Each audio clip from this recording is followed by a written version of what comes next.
کا الگ ہے، اسی طرح ہمارے یہاں بھی ہر چیز کا اسپیشلائزیشن ہے۔ شعر پڑھنے والا الگ ہے، نعت پڑھنے والا الگ ہے، آپ کی جیب کو کھنگالنے والا الگ ہے، دعا کرانے والا الگ ہے، آپ کو ہنسانے والا الگ ہے، تو رلانے والا الگ ہے۔ کل یہ ایک خوبی کسی ایک ہی شخص میں ہوا کرتی تھی اور وہ جامع کمالات ہوتا تھا۔ چلو درود شریف پڑھ لو، ماحول تھوڑا سا دوسرا بنا۔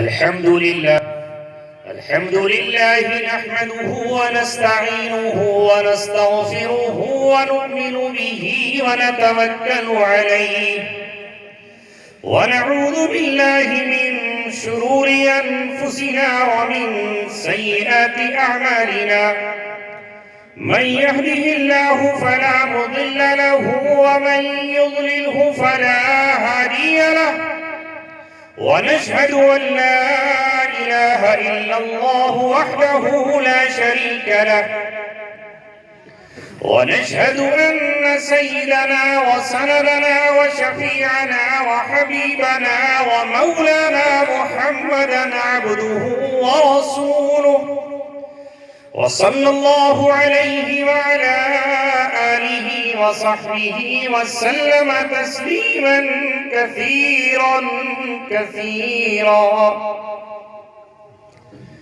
أما بعد، قال الله تبارك وتعالى في كتابه الكريم: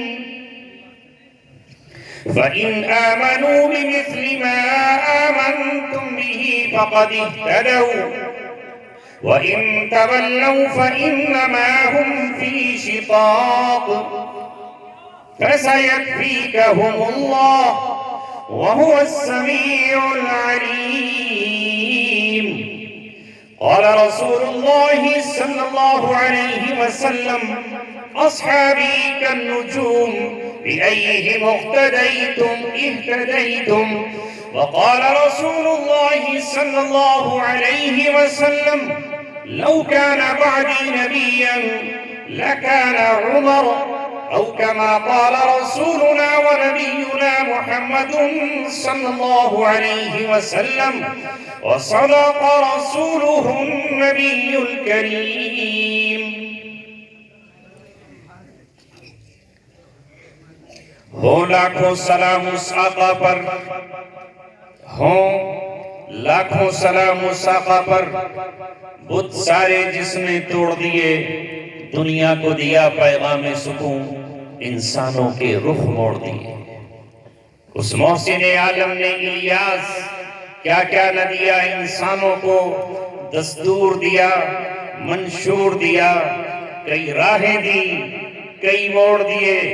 زباں پر مومنوں کی جب بھی ذکر تاجدار آئے، زباں پر مومنوں کی جب بھی ذکر تاجدار آئے تو اس کے بعد پھر لازم ہے ذکر چار یار آئے۔ ابو بکر عمر عثمان و حیدر باوفا جب ہوں تو کیوں کرنا پھر مصطفیٰ میں، باغ مصطفیٰ میں بہار آئے۔ نعرہ تکبیر۔ محترم حضرات، غالباً 8 سال کے بعد اس سرزمین، اس بستی اور یہاں کی فضاؤں نے، یہاں کے در و دیوار نے اور یہاں کے مکین و مکان نے مجھ بے عمل کو، اس بے علم کو ایک بار پھر دعوت دی، اور میں آپ کی دعوت پر گرتا پڑتا، راہیں طے کرتا ہوا یہاں چلا آیا۔ اللہ رب العزت آپ کی دعوت کو، میری آمد کو، آپ کی اس مجلس کو، علماء کی قربانیوں کو، اے نوجوانوں تمہاری محبت کو، اے علماء تمہارے پیار کو، اے طلبہ تمہاری الفت کو اللہ رب العزت قبول فرمائے، اور آج کی مجلس ہماری مغفرت کا ذریعہ بن جائے، آج کی مجلس ہمارے ایمان کی تازگی کا ذریعہ بن جائے۔ سچی بات یہ ہے کہ آج ہمارے دلوں پر زنگ لگ چکا ہے، دل میلے ہیں، دل گدلے ہیں۔ جس طرح کپڑا ہمارا بدبودار ہو جاتا ہے، اس طرح ہمارے دلوں پر میل ہے، گناہوں کا میل ہے، ان دلوں پر خطاؤں کا، معاشرے کی بے راہ روی کا، اس کی وجہ سے دلوں میں ایمان کی جو چنگاری ہے، میں یہ تو نہیں کہہ سکتا کہ وہ بجھ گئی ہے، مگر میں یہ ضرور کہوں گا کہ وہ ایسا ہے جیسے کہ راکھ میں چنگاری دب کر راکھ ہو جانا چاہتی ہے اور اسے راکھ دبا کر اپنے ہم جیسا بنا لینا چاہتی ہے۔ یہ قرآن مقدس اور یہ اجلاس محض اسی بنیاد پر کیے جاتے ہیں۔ اے آج کے نوجوانوں، اے آج کے مسلمانوں، اے ہندوستان میں بسنے والے، اس 21ویں صدی میں رہنے والوں، حالات نہایت ناگفتہ بے ہیں۔ اپنی آنکھیں کھولو اور اللہ تبارک و تعالیٰ کے سامنے جھولیاں پھیلاؤ۔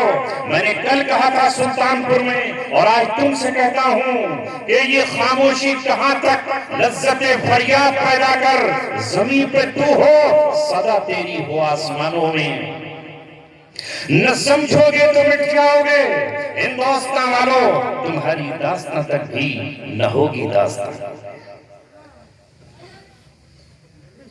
کس موڑ پر کھڑے ہو، کس دوراہے پر کھڑے ہو، ہونا کہاں چاہیے تھا، تمہارا مقام کیا ہونا چاہیے تھا، تمہاری آج ذمہ داریاں کیا ہونی چاہیے تھی، ان تمام ذمہ داریوں کو ہم نے چھوڑ دیا۔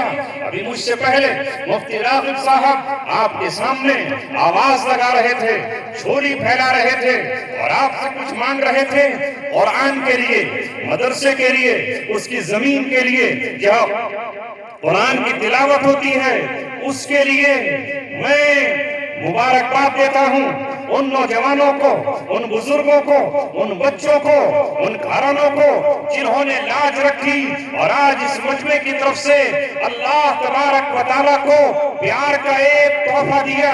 ورنہ میرے دوستو عزیزو، آج مسلمانوں کا حال یہ ہے کہ ان کے پاس پیسہ ہے، کل وہ چھپر کے مکانوں میں رہتے تھے، کل وہ کھپرینوں میں رہتے تھے، آج ہمارے گاؤں میں پکی عمارتیں ہیں، عمدہ قسم کے ہمارے غالیچے ہیں، اور ہمارے پاس بہترین تکیے ہیں، بہترین ہمارے پاس سواریاں ہیں، مگر حال ہمارا یہ ہے کہ دین سے ہم دور ہیں اور پیسہ دین پر خرچ کرنے کے لیے ہمارے پاس نہیں۔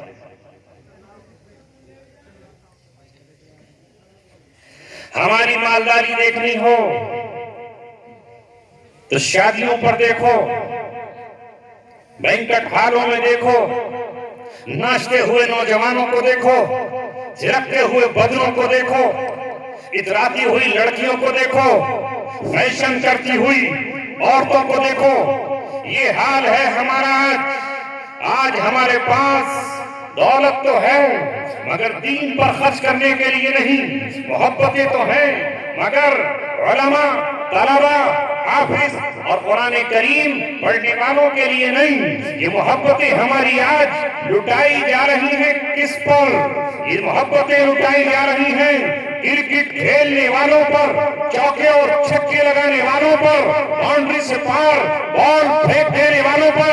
کیا ہندوستان اور کیا پاکستان اور کیا دبئی اور کیا مسلم ممالک عورتیں ننگے جسم لے کر اور اپنی خوبصورت اور بے حیا آنکھوں کو لے کر پوری دنیا کو دعوت نظارہ دیتی ہیں۔ اگر یہ بات آسٹریلیا والے کریں تو کوئی اعتراض نہ ہو، ان کی تہذیب یہی ہے، ان کا کلچر یہی ہے، اور ان کی تو لگو پہنے بسی ہوئی وہ چیز یہ ہے۔ مگر جب کسی اسلامی ملک کی عورتیں اور لڑکیاں اس اسٹیڈیم میں بیٹھی ہوئی ناچ رہی ہوں، کیمرے ان کے چہروں پر پڑ رہے ہوں، اور کیا عالم اور کیا جاہل اور کیا امام اور کیا طالب علم اور کیا محسن اور کیا اسٹوڈنٹ، عوام اور خاص جب ان کو دیکھ رہے ہو تو اللہ تبارک و تعالیٰ تمہیں نظر محبت سے دیکھے گا، کہ اللہ تعالیٰ تمہیں قہر و غضب کی نظر سے دیکھے گا۔ ہاں، یہی قرآن ہے جس قرآن کریم نے کہا، یہاں حافظ بھی ہیں اور ابھی 2 بچے حافظ ہوئے ہیں، سامنے ان کا فرزند حافظ ہوا ہے.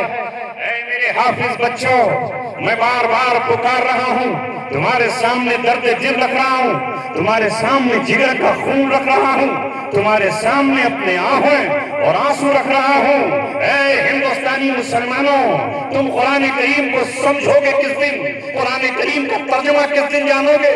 اس کی تفسیر کس دن پڑھو گے؟ اس کی تفسیر سے کس دن آشنا ہوگے؟ تمہاری مسجدوں میں تمہارے مقتدی کب تم سے مطالبہ کریں گے؟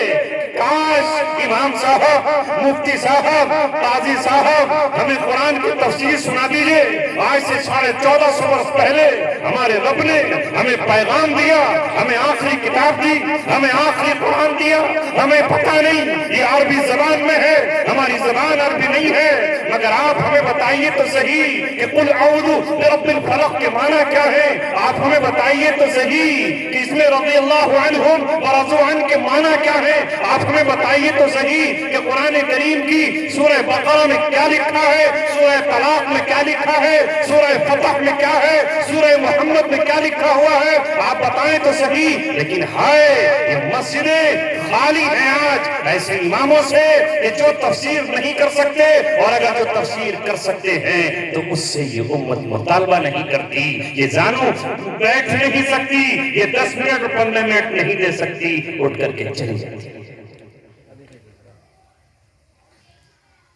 یہی تمہارے قریب ہی میں تھانہ بھون ہے. ہاں یہی علاقے ہیں جہاں اللہ تبارک و تعالیٰ نے علم اور نور، نورانیت کے اعتبار سے زمین کو سرخیز بنایا. چند کلومیٹر پر کاندھلا ہے، اس کے قریب کیرانہ ہے، آگے بڑھو تو تھانہ بھون ہے، ادھر جاؤ تو جلال آباد ہے، وہاں جاؤ تو دیوبند ہے، اس سے آگے بڑھو تو سہارنپور ہے.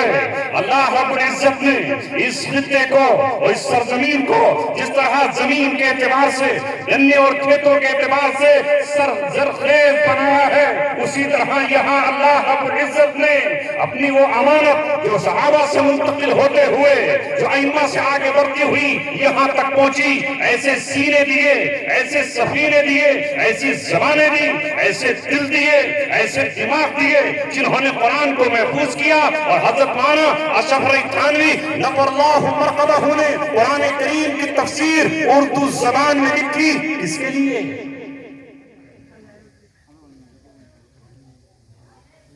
عربی داں تو عربی میں پڑھ ہی لیں گے، ابن کثیر، ابن جریر اور قرطبی.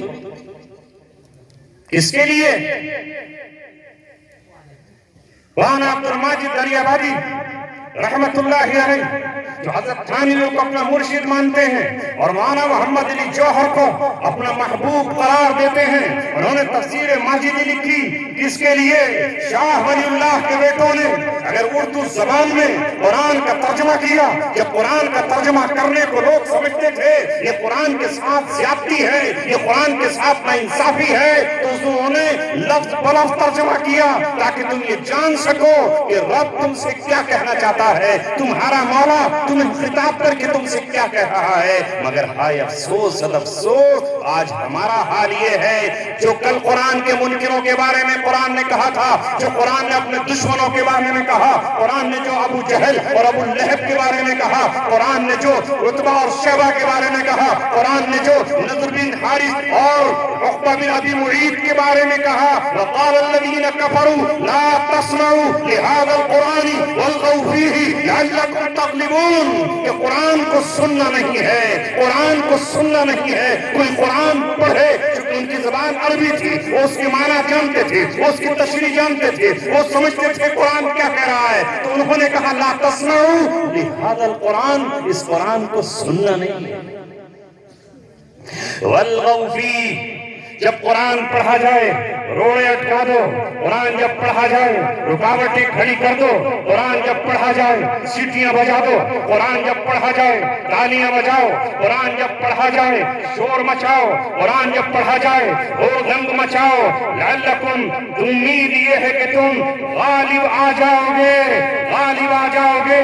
اے لوگوں، اے نوجوانوں، اے مسلمانوں، اے مسجد کے مقتدیوں، اے 5 وقت نماز پڑھنے والوں، کیا آج اس مقام پر ہم نہیں کھڑے ہیں کتنے مقامات ایسے ہیں آپ کہہ رہا ہوں اور یہ زبان تمہاری نہیں ہے، یہ اللہ تبارک و تعالیٰ کی دی ہوئی ہے، اس نے بولنے کے لیے اسے پابند کیا ہے۔ یہ اللہ تبارک و تعالیٰ کی طرف سے علماء کی ذمہ داری ہے کہ وہ آگے بڑھیں اور امت کے سامنے بیان کریں، جو سیکھا ہے اسے دوسروں کو سکھائیں، جو جانا ہے اسے دوسروں کو جنوائیں، جو پڑھا ہے دوسروں کو پڑھائیں۔ بلغوا عنی ولو آیا، اللہ کے رسول نے فرمایا ایک آیت تم کو آتی ہو تو دوسروں کو بتانا ہے۔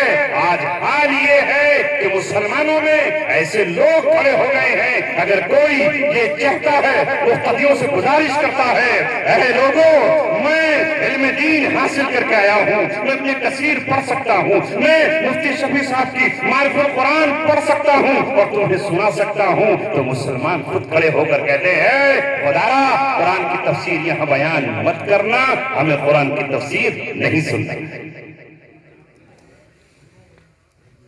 کون ہوں گے یہ جو یہ کہتے ہیں؟ سوچو تو صحیح، وہ دل کیا ہوں گے، وہ نظریں کیا ہوں گی، وہ کان کیا ہوں گے جو اللہ تبارک و تعالیٰ کی کتاب کو سننا پسند نہ کریں۔ وہاں ولید بن مغیرہ قرآن کو سننے کے لیے جائے، وہاں ابو جہل قرآن کو سننے کے لیے جائے، وہاں دشمنان اسلام قرآن کو سننے کے لیے جائیں، اور ہم یہ کہیں کہ نہیں ہمیں قرآن نہیں سننا ہے، ہم نے قرآن کریم سے رخ موڑ لینا ہے اور پشت پھیر لینا ہے۔ یاد رکھو مسلمانوں، 19 پارے کا ایک ٹکڑا آپ کے سامنے آیت پڑھ رہا ہوں، پوچھیں نا اپنے بچوں سے یہ قرآن میں ہے یا نہیں؟ یہی قرآن کل میدان قیامت میں کچھ لوگوں کی سفارش کر رہا ہوگا، وہی محمد رسول اللہ صلی اللہ علیہ وسلم کچھ لوگوں کی سفارش کے لیے کھڑے ہوں گے، کچھ لوگوں کو بخشوا رہے ہوں گے، امت کے وکیل ہوں گے، امت کی طرف سے شفاعت فرما رہے ہوں گے، اور کچھ وہ لوگ ہوں گے ہاں وہی لوگ جن کے خلاف یہ قرآن خود بول رہا ہوگا، اور محمد رسول اللہ صلی اللہ علیہ وسلم سرکاری وکیل بن کر، اللہ رب العزت کے وکیل بن کر ان لوگوں کے خلاف کھڑے ہو کر کیا کہیں گے؟ سننا چاہتے ہو؟ سنا دو، فون بند کر لو بھائی، ٹونر جو ہو رہی ہے اسے بند کر لو، میں نے ہی بند کر رکھا ہے، میری بھی بیوی ہے اور بچے ہیں، اٹل بہاری کی طرح نہیں ہوں میں، تو جتنی تم محبت کرتے ہو اپنی بیوی سے، ہم کیا اس سے کم کرتے ہیں کیا؟ جتنے تمہیں اپنے بچے پیارے ہیں ہم اس سے کم ہیں کیا؟ تو ہم بھی کھول کے رکھ لیں، اس لیے 1 گھنٹے کے لیے بند کر لو اسے، پن پن پن پن پن۔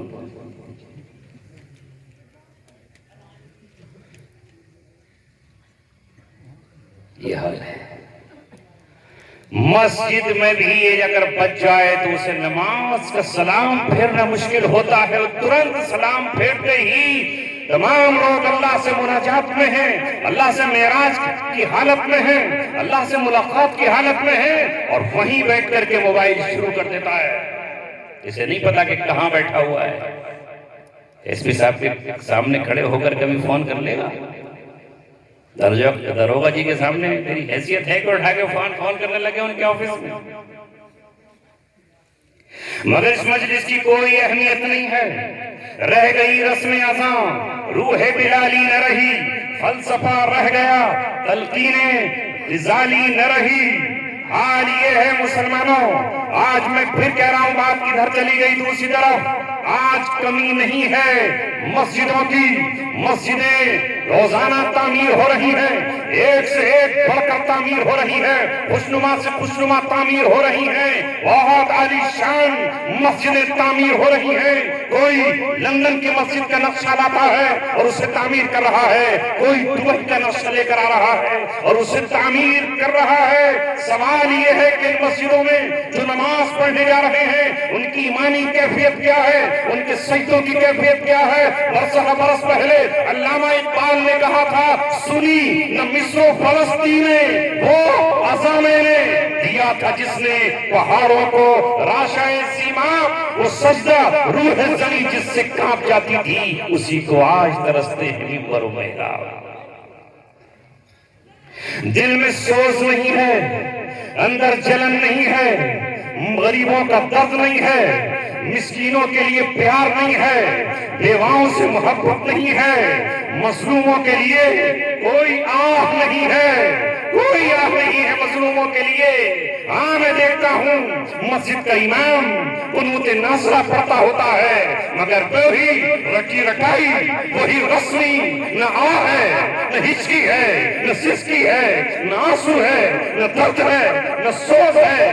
یہ دعا تیری زبان سے محض ہوٹوں تک نکلے گی اور کانوں تک جائے گی۔ رب دو جہاں کی قسم، نبی جب دعا کرتے تو چادر نیچے گر جاتی ہے اور آنکھوں سے اشک جاری ہوتے ہیں، اور وہ دعا آسمان کو چیرتی ہوئی عرش معلیٰ تک پہنچتی ہے اور اللہ کے عرش کو ہلا ڈالتی ہے۔ یہ کیسے ہو سکتا ہے کہ اللہ نے کہ رسول نے کہا مظلوم کی بددعا سے بچو، اس کی دعا بددعا کے درمیان کوئی بیچ میں حائل نہیں ہوتا۔ اور ہماری دعاؤں کا عالم یہ ہے کہ ایک ایک گھنٹے کی ہماری دعا ہے، ڈیڑھ گھنٹے کی ہماری دعا ہے، مستقل ہمارے دعا کے پروگرام ہیں۔ آؤ دعا کرنے کے لیے بیٹھیں گے، مگر ہو کیا رہا ہے؟ ان دعاؤں کا نتیجہ کیوں نہیں نکلتا؟ دعا اس وقت قبول ہوگی جب لقمے حرام کے پیٹ میں نہ جاتے ہوں، زبان حرام سے محفوظ ہو۔ دعا اس وقت قبول ہوگی جب تم برائیوں کو روکنے والے ہو اور اچھائیوں کے پھیلانے والے ہو، تمہارے ہاتھ بروں کے خلاف ہوں اور تمہارے دل کبھی ظالموں کے ساتھ نہ ہو۔ وَلَا تَرْكَنُوا إِلَى الَّذِينَ ظَلَمُوا، اللہ رب العزت فرما رہا ہے کہ تمہارے دلوں میں بھی ظالموں کی طرف جھکاؤ نہ۔ ہمارا کیا حال ہے؟ کیا حال ہے ہمارا؟ حکمرانوں سے لے کر کے عوام تک بدلو اپنے آپ کو۔ اللہ کے یہاں دل کے اندر کی جو کیفیات ہیں، جو جذبات ہیں، جو ارادے ہیں، وہ بھی دیکھے جاتے ہیں۔ کس کے ساتھ کھڑے ہو؟ کن کے ساتھ کھڑے ہو؟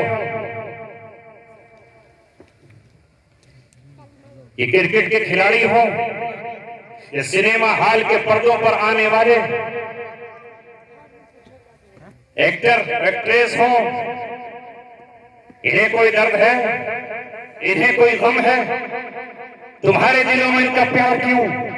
کیا کبھی وہ تمہاری بوڑھی ماں کے لیے ایک چشمہ دے کر جائیں گے؟ کبھی وہ تمہارے باپ کے زخم پر کوئی مرہم رکھ کر جائیں گے؟ کیا وہ تمہارے مردوں کو صرف قل هو اللہ احد پڑھ کر سلام پیش کر ایثار ثواب کر سکتے ہیں؟ نہیں کر سکتے۔ لہذا تم ان کے دیوانے کیوں ہو؟ تم ان کی چاہ میں اپنے کو کیوں کھوتے ہو؟ اپنا وقت کیوں ضائع کرتے ہو؟ محبت جن سے کرنی چاہیے وہ محبت کرنے والے کون ہیں؟ آؤ میں تمہیں بتاتا ہوں۔ اس آیت کے بعد رسول پاک صلی اللہ علیہ وسلم کھڑے ہوں گے کل میدان قیامت میں، اور کون ہیں آپ؟ جانتے ہو ان کا مقام؟ جانتے ہو ان کا درجہ کیا ہے؟ وہ کھڑے ہوئے، اللہ نہ کرے اے رب ایسا نہ ہو، اے مولا وہ گھڑی نہ آئے ہمارے لیے کہ ہمارا پیغمبر ہمارے خلاف کھڑا ہو جائے۔ ہم جس سے سفارش کی امید کرتے ہوں، ہم جس سے پل صراط پہ یاد کرتے ہوں، ہم جس کے لیے حوض کوثر پہ ہاتھ پھیلا رہے ہوں، اللہ کے رسول آپ کے سوا کوئی پانی کا قطرہ دینے والا نہیں ہے، کوئی نہیں ہے جو اس دھوپ کے عالم میں ہمیں اپنی کملی میں چھپا لے۔ ماں دور ہے، بیٹا بھاگ چکا ہے، بھائی نے رخ پھیر لیا ہے، باپ نے انکار کر دیا ہے۔ اے دو عالم کے تاجدار، اے کالی کملی والے، تیرے سوا کوئی رحیم نہیں ہے، تیرے سوا کوئی رحمت للعالمین کا خطاب پانے والا نہیں ہے۔ اگر ہمارے پاس اس وقت کچھ ہوا، رسول پاک صلی اللہ علیہ وسلم کو خبر ہے، پیر کو اور جمعرات کو، ہاں جمعرات جو گزری ہے، اس امت کے اعمال محمد رسول اللہ کے پاس جاتے ہیں اور انہیں نام بنام پتا ہے کہ تم کیا کیا بتا دیا جاتا ہے۔ کچھ تو ایسا ہو جو وہ یہ کہہ دے، ہاں میں تیرے گناہوں کے وقت پل صراط پر تیری مدد کے لیے تیار ہوں۔ اللہ وہ گھڑی ہمارے لیے نہ لائے کہ ہم میں سے کتنے بدبخت ایسے ہوں گے ان کے خلاف رسول اللہ کھڑے ہوں گے اور فرمائیں گے اور کہتے ہوں گے اللہ سے، وقال الرسول یا ربی ان قوم اتخذوا هذا القرآن محجورا، اے میرے رب میری یہ وہ قوم ہے کہ جس نے قرآن کو چھوڑ دیا تھا۔ وقال الرسول یا ربی ان قوم اتخذوا هذا القرآن محجورا، یہ میں نے کہا تھا اپنے حافظ بچوں سے پوچھ لینا، یہ 19ویں پارے میں آیت موجود ہے۔ جانتے ہو قرآن کے چھوڑنے میں کیا آتا ہے؟ کیا نہیں چھوڑتے آج قرآن؟ کون سا عمل ہے قرآن والا؟ نکاح ہو تو قرآن سے نہیں پوچھا جاتا کیا جائز ہے اور کیا ناجائز، غم ہو تو نہیں پوچھا جاتا۔ پوری امت مشرق سے لے کے مغرب تک دعوے دار ہے اسلام کی، لیکن سود رائج ہے۔ کون سا ملک ہے سوائے ایک آدھ ٹکڑے کو اگر آپ الگ کریں تو میں کہہ نہیں سکتا کہ وہاں نہ ہو، ورنہ جزیرۃ العرب سے لے کر مکہ المکرمہ سے لے کر انڈونیشیا تک اور پاکستان سے لے کر چاٹگام بنگلہ دیش تک کون سی جگہ ایسی ہے کہ حکومتیں مسلمانوں کی ہیں، جہاں عدالتیں مسلمانوں کی ہیں، لیکن وہاں سودی نظام ہے، سودی کاروبار ہے، سود پر لین دین ہے۔ کون ہے ان میں جو یہ کہے کہ ہم سودی کاروبار نہیں کریں گے، سودی کاروبار میں ملوث نہیں ہوں گے؟ عوام سے لے کر خواص تک یہ سب کچھ چلتا چلا رہا ہے، اور ہم کہتے ہیں کہ قرآن سے ہمیں محبت ہے۔ بتاؤ تو صحیح کہ اللہ کے رسول کھڑے نہیں ہوں گے؟ حضرت شبیر احمد عثمانی شیخ الاسلام نور اللہ مرقدہ نے تفسیر عثمانی میں لکھا ہے کہ اگر جو لوگ قرآن کو تجوید کے ساتھ بھی نہیں پڑھتے، جو قرآن کے پڑھنے کا حق ہے، اس کو اگر وہ تجوید کے ساتھ نہیں پڑھتے، جو اس کے الفاظ کے نکالنے کا طریقہ اللہ کے رسول سے ثابت ہے کہ یہ بھی قرآن کو چھوڑنا ہے، تو بہت آخری درجے کی بات ہو گئی۔ ہمارا کیا حال ہے مسجدوں کا؟ بولو کیا حال ہے؟ دیوبند میں ایک بچہ پڑھتا ہے گجرات کا، اس کا فون آیا میرے پاس، کہنے لگا مجھے بڑا درد اور تکلیف ہوتی ہے کہ میں اتر پردیش کی جب گاؤں میں مسجدوں میں جاتا ہوں اور جب میں اماموں کو دیکھتا ہوں، وہ جب نماز پڑھاتے ہوتے ہیں تو ان کی الحمدو ہی ٹھیک نہیں ہے اور ان کی قرات ہی صحیح نہیں ہے۔ میں نے کہا تم کیا، یہ تو ہم بھی دیکھتے ہیں۔ ایک ہی چیز ہمارے پاس باقی بچی ہے اور وہ ہے نماز، باقی تو زکوٰۃ کا نظام ٹوٹا پڑا ہے، بالکل ہم سے چھوٹ گیا ہے۔ کتنے ہیں جو زکوٰۃ نکالتے ہوں گے اور کتنے ہیں جو یہ جانتے ہو کہ زکوٰۃ کے مصرف کیا ہے، زکوٰۃ کہاں پر خرچ ہوگی؟ اس مجمع میں سے اگر میں یہ کہوں کہ کوئی ایک شخص اٹھے اور وہ یہ بتائے میں جانتا ہوں کاندھلا، کیرانہ اور گنگیرو کا رہنے والا ہوں، میں بتاؤں گا 8 مصرف آپ کو کون کون سے ہیں ابھی، تو سب یوں ہی رہ جائیں گے، پتہ ہی کہاں ہے کہ زکوٰۃ خرچ کہاں ہوگی۔ نظام زکوٰۃ ٹوٹا ہوا ہے، مدرسے والے آ گئے تو رسید کٹا دی. پتا ہے تمہیں مصرف کیا ہے؟ پوچھا کبھی؟ جہاں چاہو وہاں زکوٰۃ خرچ کر دو، جسے چاہو دے دو، زکوٰۃ ادا کرو یا نہ ادا کرو. کون سا نظام ہمارے پاس بچا ہے؟ یہ نماز بچی ہے، مگر نمازوں کا حال یہ ہے، درد دل کے ساتھ کہہ رہا ہوں اور تمہاری برکت سے کہہ رہا ہوں، یہ جو ہم تقریر کرتے ہیں یہ یہاں سے نہیں، یہاں سے آتی ہے. اے مجمع والوں، یہ تمہاری طلب، اے بچوں یہ تمہارا شوق، اے میرے طلبہ یہ تمہارا ذوق، یہ تمہاری طلب ہے جو اللہ تبارک و تعالیٰ اس سرزمین پر کہلوا رہا ہے. یہ آواز نہ جانے کہاں تک پہنچے گی. کوئی شخص آیا اور مسجد میں امامت چاہتا ہے، اس کا قرآن چیک کرنے والا کون ہے؟ جس نے چیک کر کے رکھا ہے وہ جاہل متولی ہے، وہ ان پڑھ مقتدی ہے، وہ گاؤں کا کوئی چودھری ہے جسے خود پڑھنا نہیں آتا، اور اٹھا کر کے انہوں نے اس کو رکھ لیا. 1 سال 2 سال 5 سال 10 سال امامت کر رہا ہے. کبھی کسی قاری کو نہیں بلایا، کبھی قاری اکبر جیسے کو نہیں بلایا، کبھی قاری مبارک جیسے کو نہیں بلایا، کبھی قاری لقمان جیسے کو نہیں بلایا. ذرا ہمارے امام صاحب کی قرات کو ٹیسٹ کر لو، اگر یہ واقعی قاعدے کے مطابق ہے، ترتیل کے ساتھ ہے، تو ہم ان کی خدمت کریں گے، اور اگر یہ صلاحیت نہیں ہے تو ہم کوئی دوسرا انتظام کریں گے. کوئی پوچھنے والا بھی نہیں ہے تو ہم جیسے کیوں بیچ میں ٹانگ اڑائیں؟ تمہاری نمازیں تمہیں مبارک. ہمیں کیا ضرورت پڑی؟ ہم ہوتے کون ہیں؟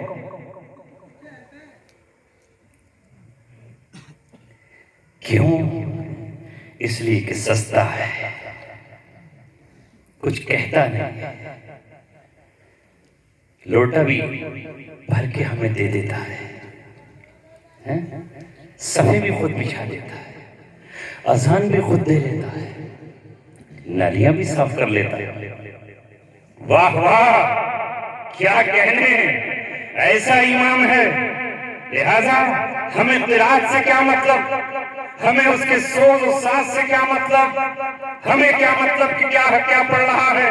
لہن جلی کر رہا ہے یا لہن خفی کر رہا ہے، الحمد کہہ رہا ہے یا الحمد کہہ رہا ہے، عالمین کہہ رہا ہے یا عالمین کہہ رہا ہے. ہمیں اس سے کیا لینا دینا ہے؟ ہمیں تو سستا ملا ہوا ہے، لہذا یہ ہمارے یہاں رہے گا. اور اس بات پر فخر ہو رہا ہے کہ یہ 25 سال سے ہے، یہ 30 سال سے ہے. جنازہ یہاں سے اٹھے گا اور نکلے گا. اپنی نمازوں کی فکر کرو، کہیں اذانوں کا یہ حال ہے. اے میرے عزیزوں اور ساتھیوں، اے عزیزوں اور ساتھیوں، یہ دیکھو کہ کون یہاں ہونا یہ چاہیے تھا کہ میرا چاہے گھر کیسا ہی چلتا، لیکن ہماری مسجدوں کے امام اعلیٰ درجے کے ہونے چاہیے تھے، متقی ہونے چاہیے تھے، پرہیزگار ہونے چاہیے تھے، قرآن کو ترتیل کے ساتھ پڑھنے والے ہونے چاہیے تھے، آوازیں بھی ان کی عمدہ ہونا چاہیے تھی. مسئلے کو پیچھے ڈالا اور اس نے کہا کہ بھئی ہمیں تو سستا ملا. فخر کیا ہے؟ نماز. واہ واہ واہ، یہ حال ہے کہ نہیں ہے؟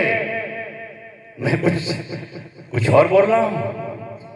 کوئی نہیں آگے بڑھتا کہ اپنی مسجدوں میں معاف کیجیے گا، پتھر لگانے کے لیے پیسہ ہے، سنگ مرمر سے سجانے کے لیے پیسہ ہے، شیشے لگانے کے لیے پیسہ ہے، پنکھوں میں چلانے کے لیے پیسہ ہے. مسجدوں کی لیٹرینیں بہترین عمدہ بنانے کے لیے پیسہ ہے، بہترین وضو خانے بنانے کے لیے پیسہ ہے، مگر ایک اچھے قاری کو، ایک اچھے عالم دین کو، ایک اچھے مفتی کو لانے کے لیے پیسہ نہیں ہے. یہ ہے بربادی. میں پوچھتا ہوں علماء کی موجودگی میں کہاں یہ لکھا ہوا ہے؟ کس حدیث میں ہے؟ کون سی کس مقام پر لکھا ہوا ہے کہ تم اپنی مسجدوں کو اس طرح خوبصورت بناؤ کہ انسان جب اس میں جائے تو اس کا دل اس میں اٹک جائے، مسجد میں نقش و نگار بنائے.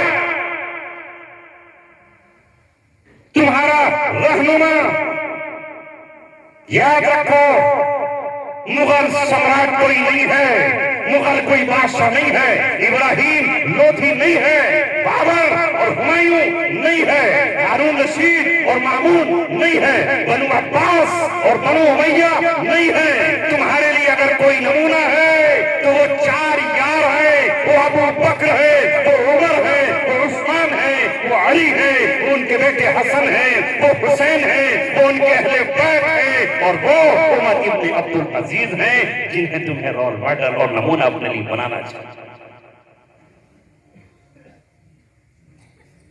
رسول پاک صلی اللہ علیہ وسلم اور ان کے ساتھ وہ صحابہ جن میں یہ 4 خلفائے اربعہ بھی ہیں، اور جن میں عشرہ مبشرہ بھی ہیں، اور جن میں بدر میں شریک ہونے والے 313 صحابہ بھی ہیں، اور جن میں بیعت رضوان کرنے والے 1400 صحابہ بھی ہیں، اور جن میں ہجرت کرنے والے مکہ کے مہاجرین بھی ہیں، اور ان کی مدد کرنے والے مدینہ کے انصار بھی ہیں۔ ڈنکے کی چوٹ پوچھ رہا ہوں، اپنے علم کی بنیاد پر کوئی فخر نہیں، کوئی تکبر نہیں، کوئی گھمنڈ نہیں، تحدیث بھی نعمت کے طور پر پوچھ رہا ہوں۔ یہ تمام کے تمام صحابہ مسجد قباء میں نماز ادا کرتے ہیں، مسجد نبوی میں نماز ادا کرتے ہیں، تو کتنے سنگ مرمر سے بنی ہوئی تھی یہ مسجدیں؟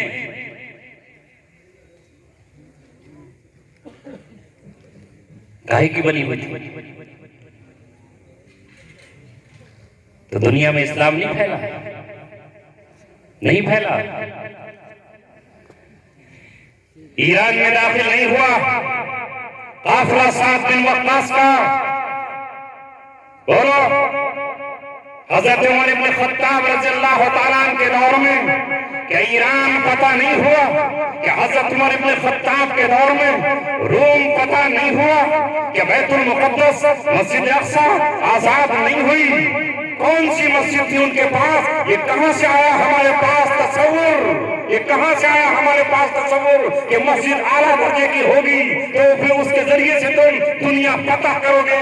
کہ آج مسجد نبوی تم کمر سے نہیں جگمگا رہی ہے؟ کہ خانہ کعبہ میں آج رات نہیں بلکہ دن نہیں ہو رہا ہے؟ اگر وہاں نماز پڑھنے والے امام کی کیا کیفیت ہے، اور وہاں نماز پڑھنے والے بادشاہ کی کیا کیفیت ہے، وہاں امام کا کیا حال ہے؟ وہ اپنے بادشاہوں کو ظلم کرتے ہوئے دیکھتا ہے، وہ اپنے بادشاہوں کو ناچتے ہوئے دیکھتا ہے، وہ اپنے بادشاہوں کو جشن مناتے ہوئے دیکھتا ہے، وہ اپنے بادشاہوں کو شراب کی جام چھلکاتے ہوئے دیکھتا ہے، وہ اپنے بادشاہوں کو وہاں سنیما ہال حراز حرم میں رسول اللہ کے پڑوس میں حضرت عائشہ کے نزدیک، حضرت فاطمہ کے قریب، حضرت ابوبکر صدیق رضی اللہ تعالیٰ کے پڑوس میں اور قدس میں وہاں سنیما ہال کھول دیے گئے، جہاں ناچ ہے، جہاں ڈانس ہے، جہاں بانسری ہے، جہاں بے حیائی ہے، جہاں بہشکاری ہے۔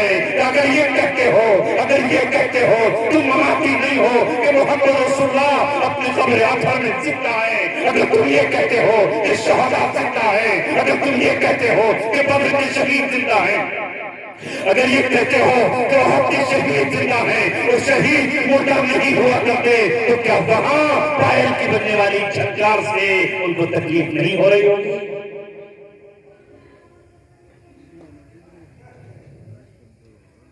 مگر وہ نہیں کہہ سکتے، چونکہ علی شان مسجد کے امام ہیں، آگے پیچھے گارڈ ہے، بڑی بڑی سیلی ہے، ایک منسٹر سے زیادہ حیثیت ہے۔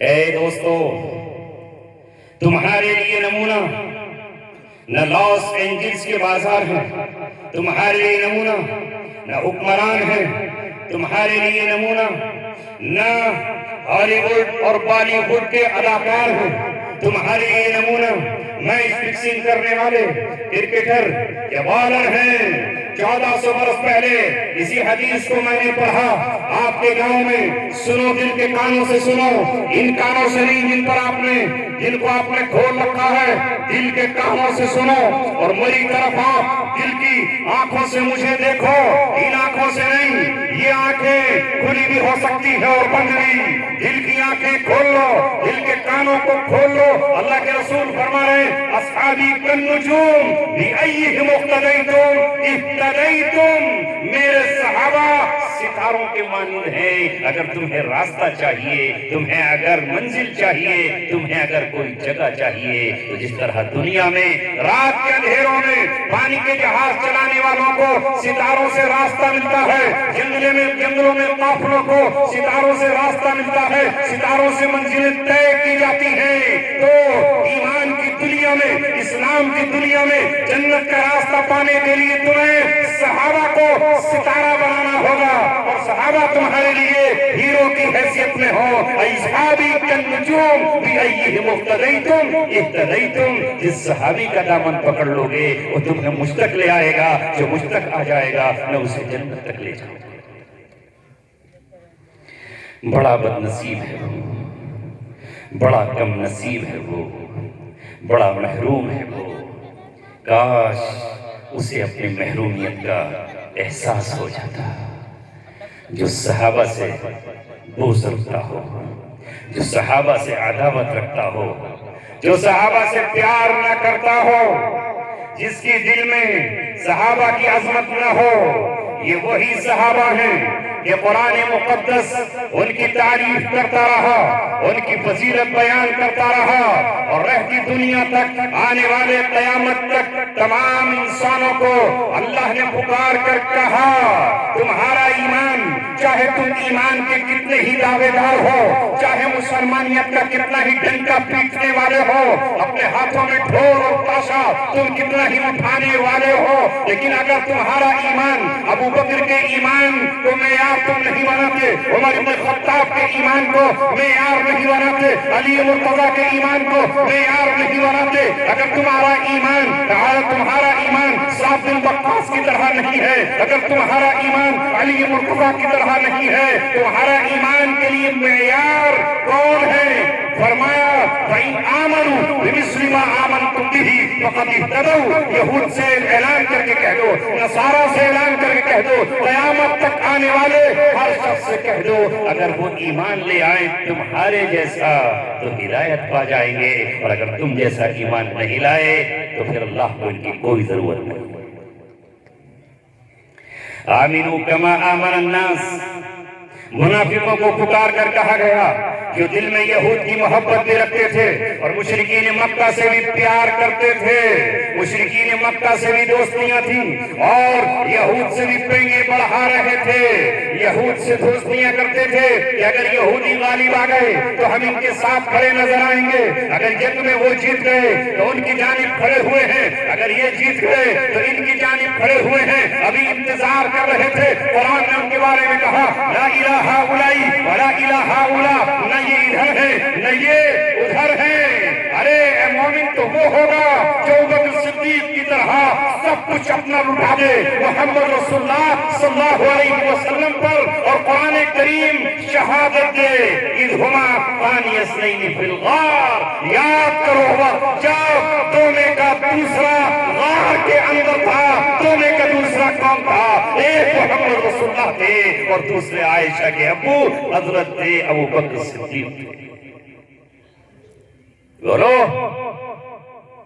وہ کس کی سواری تھی جس پر بیٹھ کر محمد رسول اللہ صلی اللہ علیہ وسلم رسول اللہ صلی اللہ علیہ وسلم ہجرت فرما رہے ہیں؟ وہ کس کی پشت تھی کہ جو غار ثور پر لے کر اپنی پشت پر لے کر گیا ہے؟ وہ کمر تھی ابوبکر صدیق کی, وہ پشت تھی اونٹنی ابوبکر صدیق کی, اور وہ کس کا پیر تھا جس نے ایک سوراخ کو بند کیا تھا اس خطرے سے کہ کہیں سوراخ میں کوئی زہریلا جانور نہ ہو؟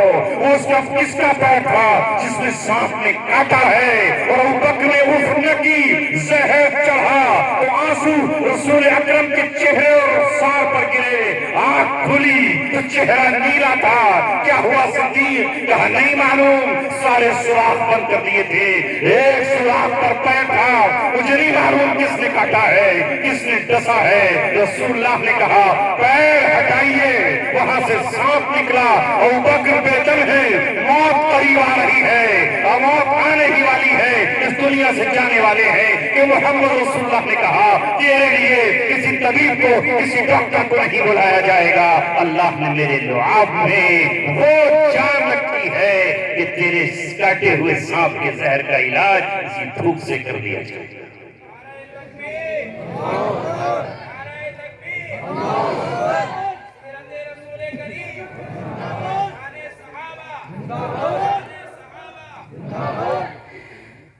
جب حضرت موسیٰ علیہ نبینا وعلیہ السلام اور ان کے ساتھی دریا کے کنارے پہنچتے ہیں، سامنے دریا کی موجیں ہیں اور پیچھے سامنے دریا کی موجیں ہیں اور پیچھے لشکر ہے فرعون کا، لشکر ہے حامان کا، اور پوری قوت اور طاقت سے چمچماتی تلواریں ہیں جو خون پینا چاہتی ہیں بنی اسرائیل کے بچوں اور ان کے بوڑھوں اور جوانوں کا۔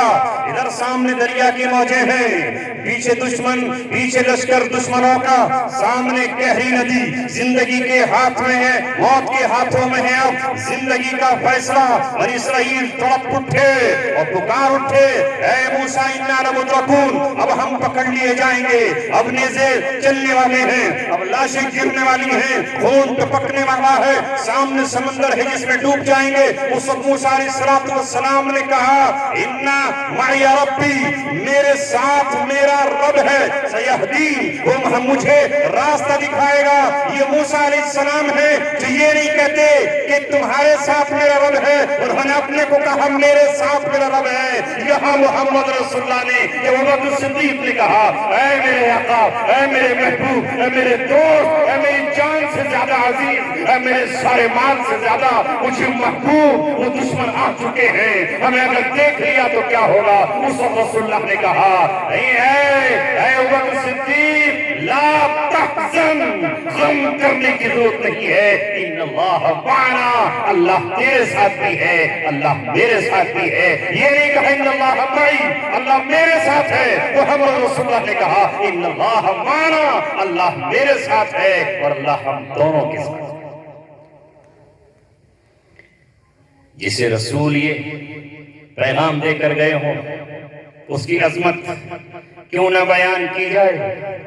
اس لیے رسول اکرم صلی اللہ علیہ وسلم نے اپنی حیات طیبہ میں، اپنی زندگی مبارک میں، جب آپ کا آخری لمحہ تھا اور آپ نماز میں کھڑے نہیں ہو سکتے ہیں اور مسجد نبوی میں آپ ٹھہر نہیں سکتے ہیں، آپ نے مصلی کی امامت کے لیے اس کو آگے بڑھایا۔ وہاں حضرت عمر بھی ہیں، حضرت علی بھی ہیں، حضرت عباس بھی ہیں، عبداللہ بن عباس بھی ہیں، حضرت عبداللہ بن عمر بھی ہیں، تمام کے تمام صحابہ موجود ہیں۔ ہاتھ پکڑا کس کا؟ مسلمانوں بتاؤ کس کا ہاتھ پکڑا؟ ابوبکر صدیق رضی اللہ تعالیٰ عنہ کا، اور اپنے مصلی پر کھڑا کر کے کہا اس کی امامت ابوبکر صدیق فرمائیں گے۔ اور یہ اشارہ تھا کہ میرے بعد بھی اس منصب امامت کا حقدار جسے میں نے ہاتھ پکڑ کر اپنے مصلی پر کھڑا کر دیا ہے، اس کا حقدار بھی ابوبکر صدیق رضی اللہ تعالیٰ عنہ۔ شان صحابہ، شان صدیق اکبر، شان صدیق اکبر۔ اور وہ صدیق اکبر رضی اللہ تعالیٰ عنہ، اگر آدمی عصبیت کا چشمہ نہ لگائے اور غور سے دیکھے، اللہ اکبر، قرآن میں ان کے اشارات موجود ہیں، سب کچھ موجود ہے، بس پڑھنے اور سمجھنے کی ضرورت ہے۔ افلا تدبرون القرآن، کیا وہ قرآن میں غور نہیں کرتے؟ غور کرو گے تو پتہ چل جائے گا۔ شان صدیقیت بھی اس میں ملے گی اور شان عمر بھی نظر آئے گی۔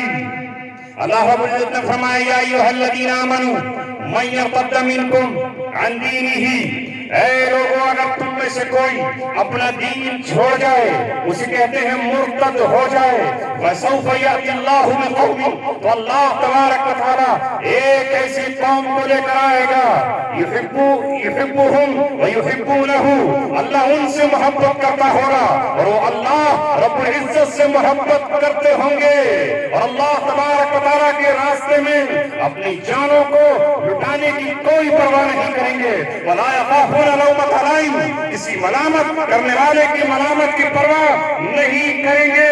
اس آیت میں اس کی شان بیان کی گئی ہے، مفسرین نے لکھا ہے اس میں شان بیان کی گئی ہے ابوبکر صدیق رضی اللہ تعالیٰ عنہ کی۔ اللہ نے پہلے ہی کہہ دیا ایک زمانہ آنے والا ہے جب محمد رسول اللہ کا انتقال ہو جائے گا، وہ دنیا سے رخصت ہو جائیں گے، تو اس کے بعد ابلیس اپنی فوجوں کو چڑھا لائے گا، یہودی اپنے لوگوں سے کہیں گے مسلمانوں پر نصرت اترتی تھی محمد رسول اللہ کی وجہ سے، ان کی مدد ہوتی تھی حبیب خدا کی وجہ سے، ان کی نصرت ہوا کرتی تھی تاجدار دو عالم کی وجہ سے، وہ دنیا سے رخصت ہو چکے ہیں، اب ان کی نصرت نہیں آئے گی، اب ان کو ٹکا وٹی کر ڈالو، اب ان کا کیا پاچا کر ڈالو، لہذا آپ نبوت کے دعوے دار تم اٹھو، جزیرہ عرب کو لوٹ ڈالو، لہذا اٹھو اور یہ کہو کہ ہم اسلام کو نہیں مانتے، اب ہم ایمان پر نہیں چلیں گے۔ کسی نے کہا ہم زکوٰۃ ادا نہیں کریں گے، کہیں نبوت کے دعوے دار اٹھے، اس وقت کون آگے آیا؟ کون آیا؟ وہ ابوبکر صدیق ہے، وہ محمد رسول اللہ کے ساتھی ہیں، ہاں وہ جس نے سب سے پہلے مردوں میں مکہ معظمہ میں ایمان قبول کر کے تہلکہ مچا دیا، وہ ابوبکر صدیق ہے۔ آگے بڑھے اور آگے بڑھ کر یہ کہا یہ تمام فتنے ختم کر کے رہوں گا، مجھے بوڑھا نہ سمجھنا، مجھے کمزور نہ سمجھنا، داڑھی سفید ہو گئی ہے تو یہ مت سمجھنا کہ جذبات کم ہو گئے ہیں۔ جب ان سے یہ کہا گیا یہ کلمہ گو ہے، یہ ایمان کے دعوے دار ہیں، یہ نماز پڑھنے والے ہیں، ابوبکر ان کے خلاف تم کیسے اٹھ کھڑے ہوئے؟ ان سے کیسے قتال کرو گے؟ ان سے کیوں مقابلہ کرو گے؟ ابوبکر صدیق رضی اللہ تعالیٰ عنہ نے ایک للکار دی، ایک نعرہ مستانہ لگایا اور آگے بڑھ کر یہ کہا اَيُنْقَصُ الدِّينُ وَأَنَا حَيٌّ، میں زندہ ہوں اور میرے ہوتے ہوئے دین میں کمی کر دی جائے، یہ زکوٰۃ کو روک کر رکھے، یہ نبوت کے دعوے کرتے رہے، ابوبکر صدیق پاس نہیں آئے گا۔ حضرت عمر نے جب سمجھانے کی کوشش کی ان کے سینے پر ہاتھ مارا اور ہاتھ مار کر یہ کہا اجبار فی الجاہلیت وخبار فی الاسلام، زمانے جاہلیت میں تو بڑا بہادر بنتا تھا، طاقتور بنتا تھا، آج تجھے کیا ہو رہا ہے؟ اور پھر کھڑے ہو کر یہ کہا کہ اگر لوگ یہ سمجھتے ہیں کہ وہ مدینے کو تاراج کر دیں گے تو یاد رکھیں دو کام ضرور کر کے رہوں گا، ایک تو میرے نبی نے اسامہ بن زید کے لشکر کو جو روانہ کیا تھا اسے روانہ کر کے رہوں گا، اور دوسرا مرتدین سے اور نبوت کے چھوٹے دعویداروں سے اور زکوٰۃ کو روک کر رکھنے والوں سے مقابلہ کر کے رہوں گا۔ کوئی ساتھ آتا ہے تو آئے، جاتا ہے تو جائے، یہاں تک کہ اگر وہ مدینہ میں داخل ہو جائیں اور وہ ہماری لاشوں کو چیل کبوں کو کھلا دیں، یہاں تک کہ کتوں کے آگے پھینک دیں، تو بھی ابوبکر صدیق پاس نہیں آئے گا۔ میں اپنے نبی کے اس مقام پر بیٹھا ہوں جسے ان کا جانشین کہا جاتا ہے، لہذا نبوت کے بعد صدیقیت کا درجہ ہے، میں صدیق ہوں، نبی کی زبان نے مجھے صدیق کہا ہے، تو صدیق یہ نہیں دیکھ سکتا ہے کہ نبی کا دین اجڑ رہا ہو، اس کے محل کی اینٹیں گر رہی ہو اور میں اپنے گھر میں دبت کر کے بیٹھ جاؤں۔ پوری تاریخ پر ناز کرتی ہے اے ابوبکر صدیق تجھے سلام، تیرے جذبوں کو سلام، تیری قیادت کو سلام، تیری عمارت کو سلام، تیری خلافت کو سلام۔ اگر تو نہیں ہوتا تو آج ہم مسلمان نہیں ہوتے، اگر تو نہیں ہوتا تو آج دنیا میں اسلام نہیں ہوتا، اگر تو نہیں ہوتا تو دنیا میں آج قرآن نہیں ہوتا، اگر تو نہیں ہوتا تو مسجد نبوی نہ ہوتی، اگر تو نہیں ہوتا تو گنبد خضرا نہیں ہوتا، اگر تو نہیں ہوتا تو مسجد اقصی نہیں ہوتی۔ تو نے اس وقت اسلام کے قلعے کی حفاظت کی ہے اور وہ اسٹیپ اٹھایا ہے کہ تو نے بتا دیا کہ صدیقیت جانتی ہے منصب نبوت ہوا کیا کرتا۔ شان صدیق اکبر، زور سے نعرہ لگاؤ، نعرہ تکبیر۔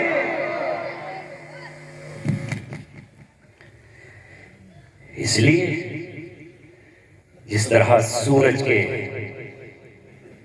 ماتھے پر تھوکنے والا خود اس کا دھوپ اس کے چہرے پر آ کر گرے گا. سورج میں کیچڑ پھینکنے والا خود اپنے کپڑوں کو گدلا کرے گا.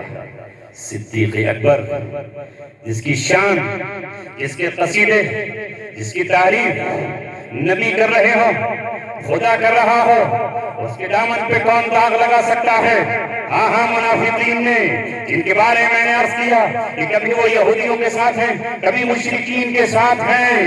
انہوں نے منافقین سے مل کر عبداللہ بن ابی نے جب ان کی بیٹی کے دامن پر ایک دھبا لگانا چاہا اور اس کو داغدار کرنا چاہا، زبان نبی کی خاموش ہے، ابھی تحقیق چل رہی ہے، ابھی تفتیش چل رہی ہے. آپ صحابہ سے مشورہ لے رہے ہیں اس میں کیا کیا جائے. حضرت علی نے تو ایک بات کہہ دی اس وقت، اور وہ بات کوئی غلط نہ تھی کہ اللہ کے رسول اتنے غمزدہ ہونے کی ضرورت کیا ہے، اتنی متفکر ہونے کی ضرورت کیا ہے، اتنے پریشان ہونے کی ضرورت کیا ہے، اتنی جانچ و پڑتال کرنے کی ضرورت کیا ہے.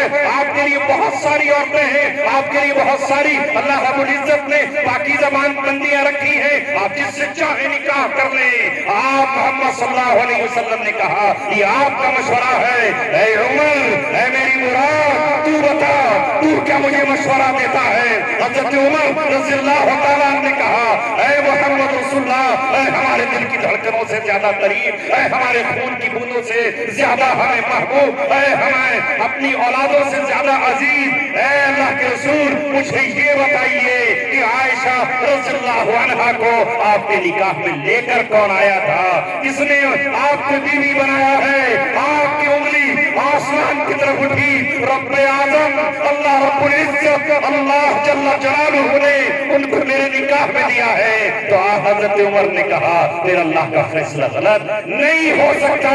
کوئی ناپاک آپ کے نکاح میں نہیں آ سکتی، کوئی غلط عورت اللہ تعالیٰ آپ کی شریک حیات نہیں بنا سکتا ہے.